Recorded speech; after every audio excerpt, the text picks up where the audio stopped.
Suma yung magandang hapon po sa ating lahat, mga kabayan, at nandito naman tayo sa river ngayon. So gusto ko lang ipakita sa inyo kung ano ang meaning ng ganitong mga forma na bato.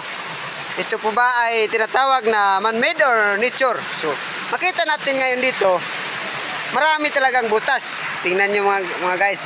So ito, nagpupurma siya ng heart. Yan, parang heart siya. At may butas doon.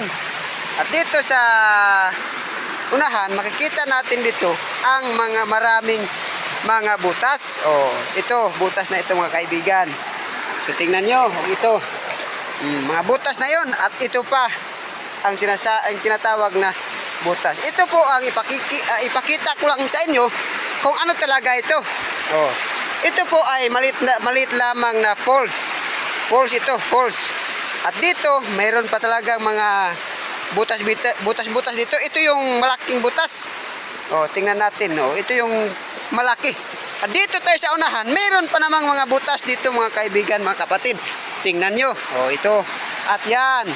So doon tayo sa baba, no? At tingnan natin kung ano pa ang nandito.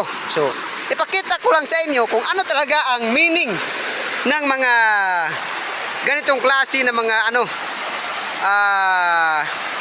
butas. Nature ba ito? Based on experience, yung sinabi ng lulo ko, meron daw mga Japanese Imperial Army na dito daw nag-stay noon pa, nang wala pa tayo. Wala pa ako noon. At ito pa ang butas. At makikita natin, ito yung falls na maliit lamang. Hindi lang ito mataas, kundi mababaw lang mga kaibigan, mga kapatid. At doon naman sa baba ay doon daw nagliligo ang mga sundalo noon. Oh, at ito naman sundalo ng mga Hapon. Ayun. At ito naman yung heart na maliit. Tingnan nyo, heart yan na maliit. At nagpupunta siya doon sa baba. Oh, doon. So ano kaya ang klaseng force ito mga kaibigan, mga kapatid?